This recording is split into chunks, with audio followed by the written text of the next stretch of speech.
اعوذ باللہ من الشیطان الرجیم بسم اللہ الرحمن الرحیم الحمد لأہلہ والصلاة علی اہلہا واللعنة علی مستحقها اما بعد فقد قال اللہ الحکیم فی کتابہ المبین انما یخشى اللہ من عبادہ العلماء۔ میرے محترم ناظرین کرام، ہم سب مسلسل جو گفتگو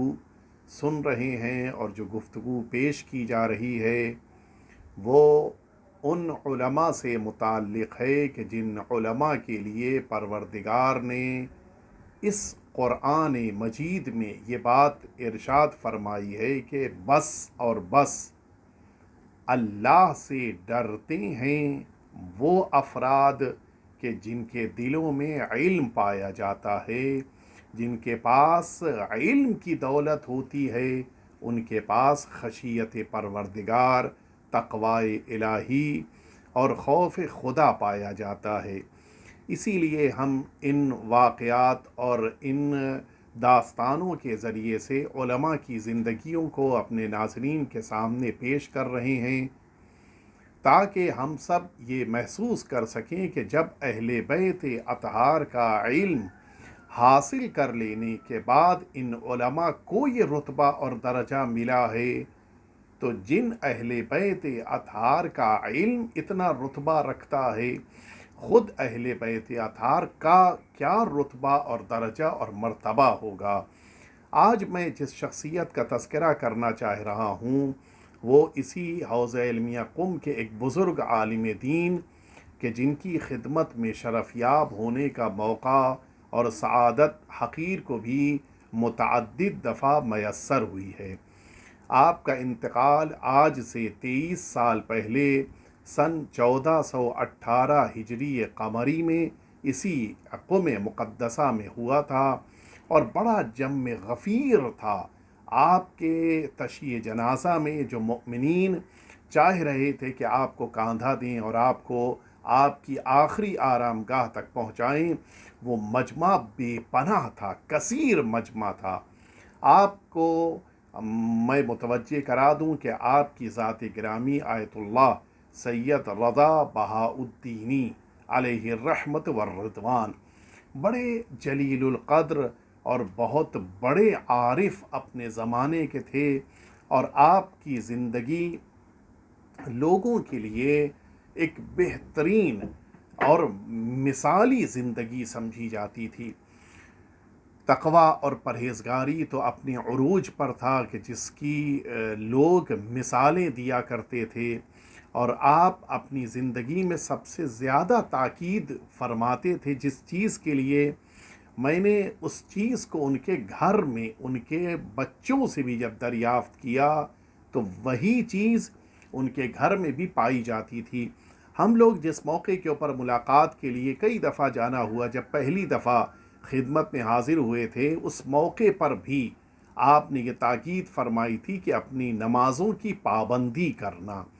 اور جب میں نے ایک دفعہ اسی موقع پر جب میں نے دیکھا کہ ان کے گھر کے بچے بھی موجود ہیں،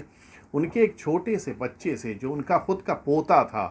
اس سے جب میں نے پوچھا کہ یہ بتاؤ تمہارے دادا تم لوگوں سے کیا بات زیادہ کہتے ہیں، اس بچے نے یہ بات کہی تھی کہ میرے دادا سب سے زیادہ ہم لوگوں سے اس بات کی سفارش کرتے ہیں کہ تم لوگ اپنی نمازوں کو نہ چھوڑنا،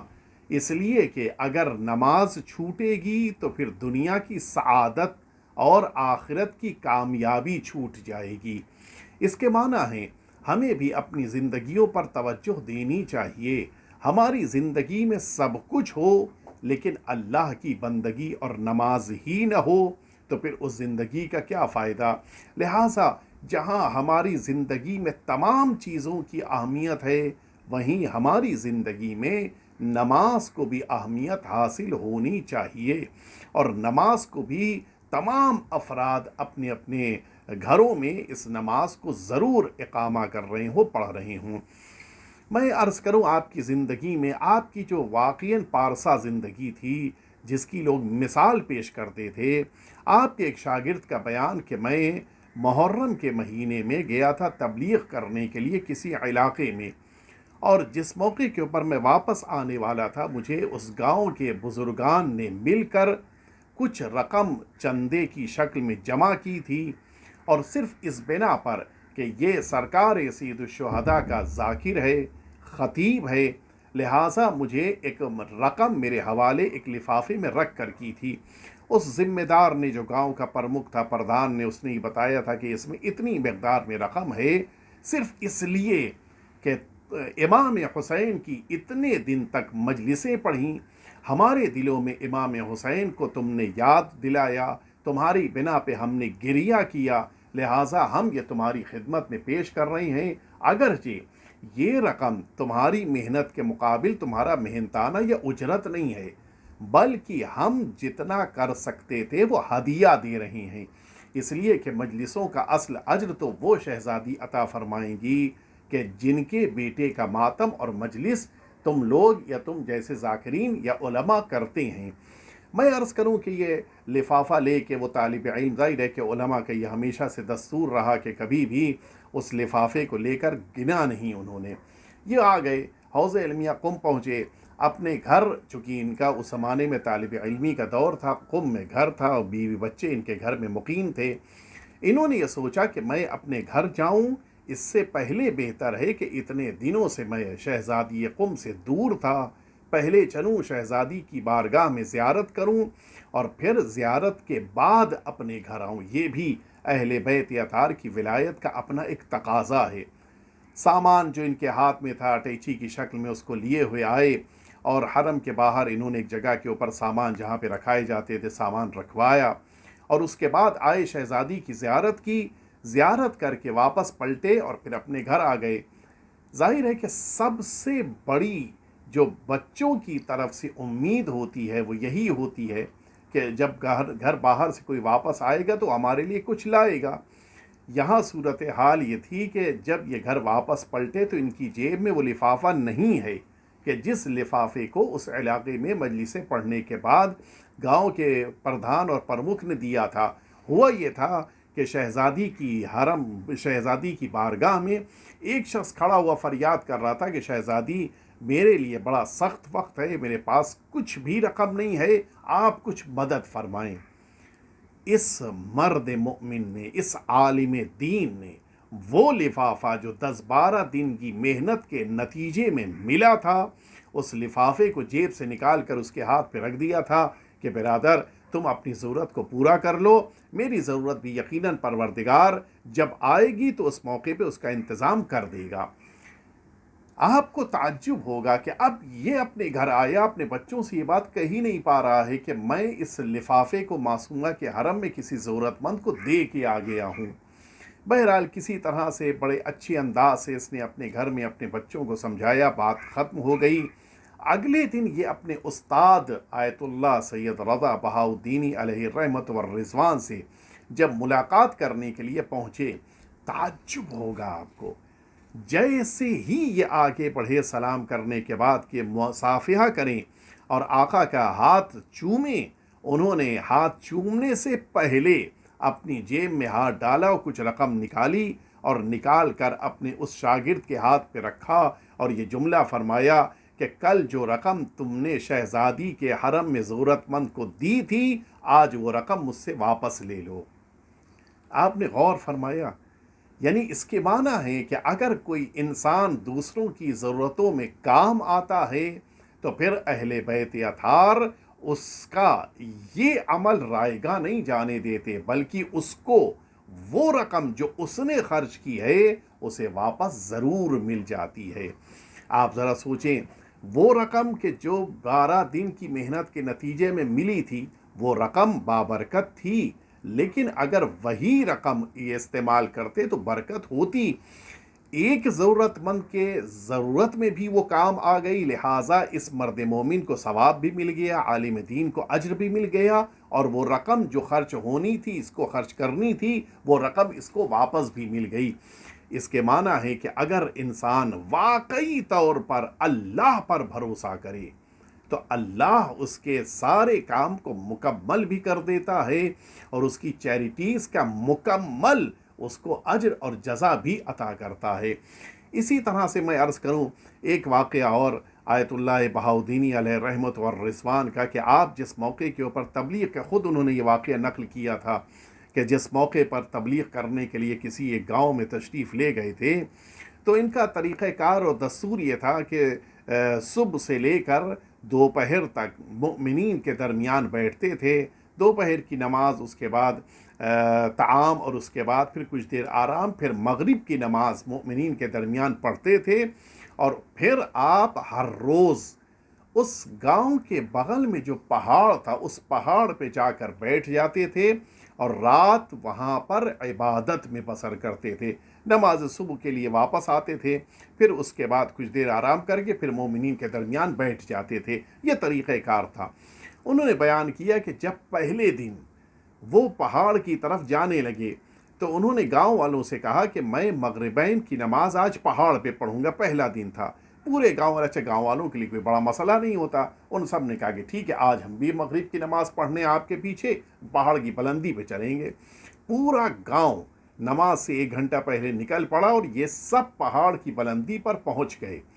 مغربین کی نماز بڑے ہی خشوع اور خضوع کے ساتھ با جماعت ادا کی گئی۔ آیت اللہ بہاؤدینی نے نماز با جماعت پڑھائی۔ مؤمنین اس گاؤں کے بے پناہ خوش تھے کہ اتنا نیک سیرت، اتنا عمل کرنے والا عالم دین ہمارے درمیان ہے۔ یہ جب نماز ختم ہوئی تو اب مومنین اب ایک دوسرے کا چہرہ دیکھ رہے ہیں کہ اب نیچے واپس جانا ہے، ہر ایک کو اپنا گھر یاد آ رہا ہے۔